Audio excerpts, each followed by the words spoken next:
अस्सलामुअलैकुम मेरे दोस्तों, सजनों और बेलियों। मैं हूँ इज़हार अहमद और वेलकम करता हूँ आपको किचन गार्डनिंग चैनल पर। और उम्मीद भी रखता हूँ कि आप सब लोग खैरियत से होंगे, फिटफाट होंगे, अच्छे से कामों में खूब अच्छे से बिजी होंगे।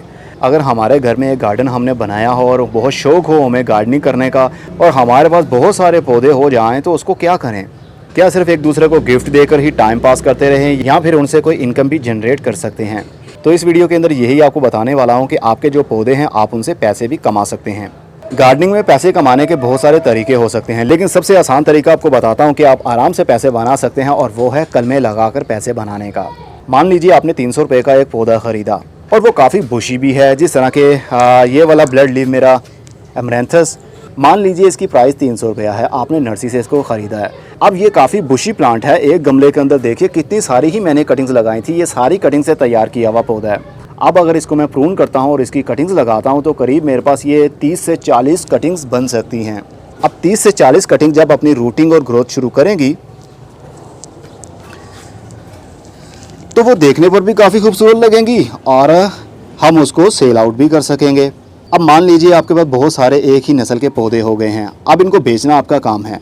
आपके पास इतनी स्पेस भी नहीं है कि आप पौधों को बढ़ाते रहें। जाहिर सी बात है, आप जो गार्डनिंग कर रहे हैं उनसे कुछ आपको बेनिफिट भी होना चाहिए क्योंकि आप मेहनत करते हैं। तो जब बहुत सारी कटिंग्स आपके पास रेडी हो जाएं तो किसी भी लोकल नर्सरी पर जाइए जो कि आपके घर के करीब हो। वहाँ पर जाकर एक पौधा दिखाइए और उसको बताइए कि इस तरह के हमारे पास कितने पौधे हैं। मिनिमम 20 पौधे तो होने ही चाहिए एक स्पीशी के, मतलब एक नस्ल के पौधे के 20 कटिंग आपके पास होनी चाहिए, तभी नर्सरी वाले इंटरेस्ट लेंगे आपकी उस पौधे की कटिंग में। अब आप कॉस्ट निकाल लीजिए, मतलब आपने जो सॉइल यूज़ की है, कोकोपीट यूज़ की है या बालू मिट्टी यूज़ की है। नर्सरी वाले ज़्यादातर कटिंग बालू मिट्टी के अंदर ही लगाते हैं। वो हमारे तरह कोकोपीट, पीट मॉस इस तरह की महंगी चीज़ें इस्तेमाल नहीं करते क्योंकि उनकी कोशिश होती है कम से कम कॉस्ट पड़े और ज़्यादा से ज़्यादा मुनाफा लिया जाए। इसलिए वो खाली बालू मिट्टी ही यूज़ करते हैं। बालू मिट्टी आपको हर नर्सरी से भी मिल जाती है, इसलिए बालू मिट्टी के अंदर कटिंग को लगाइए। जैसे ही उनकी ग्रोथ शुरू हो जाए तो नर्सरी पर जाइए, अपनी कॉस्ट निकाल लीजिए कि आपको गमला कितने का पड़ा है और उसके अंदर जो मिट्टी आपने यूज़ की है वो कितने की पड़ी है। मान लीजिए 2 रुपये या 3 रुपये आपकी कॉस्ट आई होगी, या मान लीजिए 10 रुपये आपकी कॉस्ट आई होगी एक पौधे के ऊपर। तो जो कटिंग आपने लगाई है 300 रुपये का आपने पौधा लिया और 20 उससे कटिंग्स आपने तैयार कर ली और जाकर नर्सरी वाले को बताएंगे तो मैं भी वो 10 रुपये या फिर 20 रुपये की एक कटिंग आपसे ख़रीद लेगा। वो आगे कितने की सेल करेगा ये आपने नहीं देखना, आपने सिर्फ अपने पौधे बेचने की ही बात करनी है। तो अगर 10 रुपये का एक पौधा आपसे लेता है तो आपके पास 20 पौधे हों तो कितने के बने, 200 रुपये के। तो 200 रुपये के आपने पौधे बनाकर उसको भेज दिए और जो 300 रुपये वाला पौधा था वो अभी भी आपके पास होगा। आपने उसकी प्रूनिंग की है, उसकी कटाई की है, तो जितनी कटाई करेंगे साइड ब्रांचेस जाहिर सी बात है ज़्यादा निकलेंगी। जितनी साइड ब्रांचेस ज़्यादा निकलेंगी उतनी ज़्यादा आप कटिंग लगा सकेंगे। तो एक पौधे से कितनी सारी कटिंग्स आप बना सकते हैं आप खुद अंदाज़ा लगा सकते हैं। तो आप किसी भी पौधे की कटिंग लगाते हैं तो एक कटिंग मत लगाइए बल्कि बहुत सारी कटिंग्स लगाएं। नर्सरी से जब आप पौधा कोई ख़रीदते हैं तो कोशिश किया करें ज़्यादा से ज़्यादा बुशी हो वो पौधा, मतलब एक पौधे के काफ़ी सारी ब्रांचेस हों। ऐसा नहीं है कि एक पौधा जिस तरह हम बेच रहे हैं इस तरह का एक ही पौधा आप ले आएँ और इसकी ही कटिंग लगाने की कोशिश करें। इससे कटिंग तो लग जाएगी, ऊपर से काटेंगे 1 या 2 कटिंग्स लग जाएंगी, लेकिन ज़्यादा नहीं। कोशिश करें ज़्यादा से ज़्यादा महंगा भी पौधा हो तो उसको बुशी में ख़रीदें। जितनी ज़्यादा ब्रांचेस होंगी उतनी ज़्यादा आपकी कटिंग लगाने के चांसेस बढ़ सकेंगे, मतलब उतनी ज़्यादा इनकम। कटिंग लगाने के लिए आपको एक पॉली हाउस की ज़रूरत भी पड़ेगी। जाहिर सी बात है, आप कारोबार करना चाहते हैं तो आपके घर में या आपकी छत के ऊपर एक पॉली हाउस भी होना चाहिए जिसके अंदर आप कटिंग्स को तैयार करेंगे। कटिंग्स को तैयार करने के लिए रूटिंग पाउडर भी यूज़ किया जाता है और ओनली डायरेक्ट मिट्टी के अंदर भी लगाई जाती है कटिंग। रूटिंग पाउडर अगर आप यूज़ करते हैं तो अच्छा रिजल्ट भी पा सकते हैं, लेकिन मोस्टली नर्सरी वाले कटिंग को ग्रो करने के लिए कोई भी रूटिंग पाउडर यूज़ नहीं करते हैं। सिर्फ बालू मिट्टी के अंदर लगाते हैं और उसके बाद उसको पॉली हाउस में रख देते हैं या ज़मीन के ऊपर ही बिछा देते हैं, गमले रख देते हैं और उसके ऊपर एक शेड बना देते हैं पॉली हाउस का, जिसको प्लास्टिक टनल कहते हैं। उसके अंदर ह्यूमिडिटी बनी रहती है जिस तरह के हमारे इस पॉली हाउस के अंदर बनी है।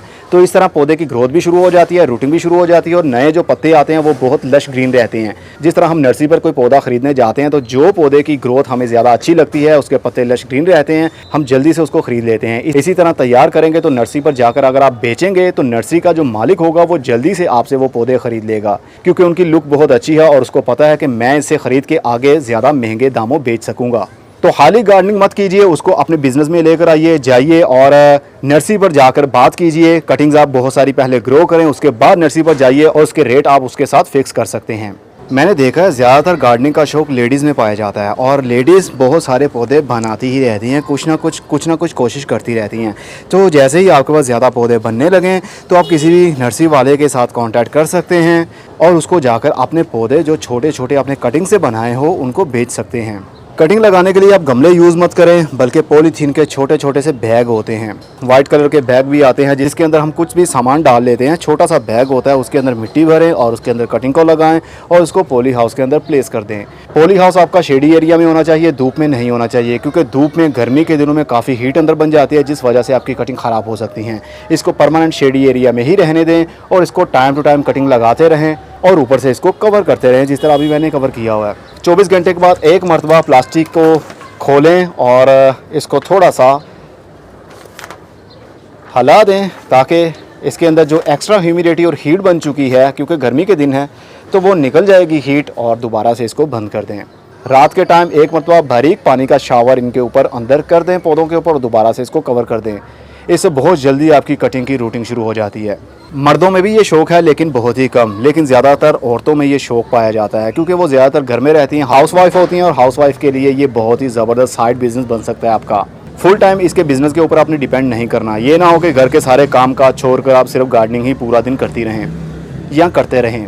बस आपकी कोशिश ये होनी चाहिए कि जो मैं पौधा नर्सरी से लेकर आया हूँ दोबारा वो वाला पौधा मैं कभी भी नर्सरी से ख़रीदूँ ना, बल्कि अपने उस पौधे से कितने सारे पौधे बनाऊँ और सेल भी करूँ और फिर भी मेरे पास वो पौधे मौजूद रहें। देखें, इसमें कोई भी बुरी बात नहीं है, आप अपनी मेहनत के पैसे लेंगे उनसे, और नर्सरी वाले बहुत ही लो रेट पर आपसे पौधे ख़रीदते हैं और इसमें कोई बुरी बात भी नहीं है, क्योंकि आफ्टर केयर उन्होंने खुद करनी होती है और कस्टमर आए या ना आए वो आपकी सरदर्द नहीं है। आपने सिर्फ जाना है वहाँ पर कटिंग्स को सेल कर देना है। कोई 10 रुपये की लेगा, कोई 20 रुपये की लेगा। पौधों के ऊपर भी डिपेंड करता है कि उनकी सूरत कैसी है, उनकी शाइनिंग कैसी है, नस्ल कौन सी है। अगर बहुत ही आम सी नस्ल होगी, जिस तरह के ये आप स्पाइडर प्लांट देख रहे हैं, नर्सरी के ऊपर आपको आसानी से ये मिल जाते हैं सस्ते दामों ही। और अगर यही बात हम करते हैं क्रीपर जैनी की, ये हर नर्सरी पर आपको देखने में नहीं मिलती है। ये हैंगिंग पॉट के अंदर इसकी कटिंग्स को आपने तैयार किया हो और उसको सेल आउट किया हो नर्सरी पर रख कर, तो काफ़ी अच्छे दाम आपको मिल सकते हैं। लेकिन बहुत हाई लेवल पर आपने जंप नहीं करना है, सिर्फ छोटी छोटी सी कटिंग्स लगाइए जो रेगुलर आपके पास घर में पौधे होते हैं। जब उनकी रूटिंग शुरू हो जाए, नर्सरी वाले को जाकर कहें कि ये हमने सेल करना है, कितने का लोगे, 5 रुपये का लोगे, 10 रुपये का लोगे, वो आपको खुद ही बता देगा। थोड़ी सी बार्गेनिंग करने के बाद में रेट डिसाइड हो जाएगा। तो बस पौधे बेचते रहें, पैसे भी कमाते रहें, साइड बिजनेस भी होता रहेगा आपका, और आपकी गार्डनिंग का शौक भी वहीं से उन्हीं पैसों में से पूरा होता रहेगा। ये जो आइडिया दे रहा हूँ बहुत ही ज़बरदस्त आइडिया है आपके लिए। और ये भी ज़रूरी नहीं कि आपने पौधों को ऑनलाइन बेचना है या कहाँ जाकर बेचना है। जो भी आपके घर के नज़दीक लोकल नर्सरी हो, कोई सी भी नर्सरी हो, वहाँ पर जाकर आप उनके मालिक से बात कर सकते हैं या उनके मालिक से बात कर सकते हैं। उम्मीद है अब आप इस गार्डनिंग को मज़ीद बढ़ाने की कोशिश भी करेंगे और जो आपने पौधे ख़रीदे हैं उनकी कटिंग्स लगाएंगे और उनसे पैसे कमाएंगे। लेकिन अभी से अपने हस्बैंड को तंग करना मत शुरू कर दें। ऐसा ना हो कि ये वीडियो अपने हस्बैंड को दिखाएं और उनको ज़्यादा जोश दिलाएं कि वो हमें थोड़ी सी इन्वेस्ट कर दें। आपके घर में जितने भी पौधे हैं, थोड़े बहुत जितने भी हैं, उनकी कटिंग लगाना सीखे तो सही। जैसे जैसे आपको कामयाबी मिलेगी वैसे वैसे आप महंगे महंगे पौधे लाकर उनकी कटिंग्स भी लगाकर, और जब वो उगना शुरू कर देंगे नर्सरी पर जाइए और उसको बेच दीजिए। अभी मनी प्लांट का सीज़न है, जिस तरह मैंने कुछ दिन पहले वीडियो बनाई थी अपशूट मनी प्लांट की, तो मनी प्लांट की कटिंग लगाने का टाइम आ चुका है। आपके घर में मनी प्लांट है या नर्सरी पर जाइए, जो बहुत ज़्यादा बुशी पौधा हो, जिसकी ज़्यादा ब्रांचेज़ हों, वो ले आइए और उसकी छोटी छोटी कटिंग करके आप लगा सकते हैं। और जैसे उनकी ग्रोथ शुरू हो तो आप नर्सरी पर जाकर उनको बेच सकते हैं। 10 की बिके, 15 की, 20 की, ये तो डिपेंड करता है कि आपका नर्सरी वाला और आपके एरिया में पौधों की कितनी डिमांड है। होपफुली आपको बिज़नेस आइडिया बहुत अच्छा लगा होगा। अब मैं चलता हूँ, खुदा हाफिज़, good bye, see you and tata, और अपना बहुत सा ख्याल रखिएगा।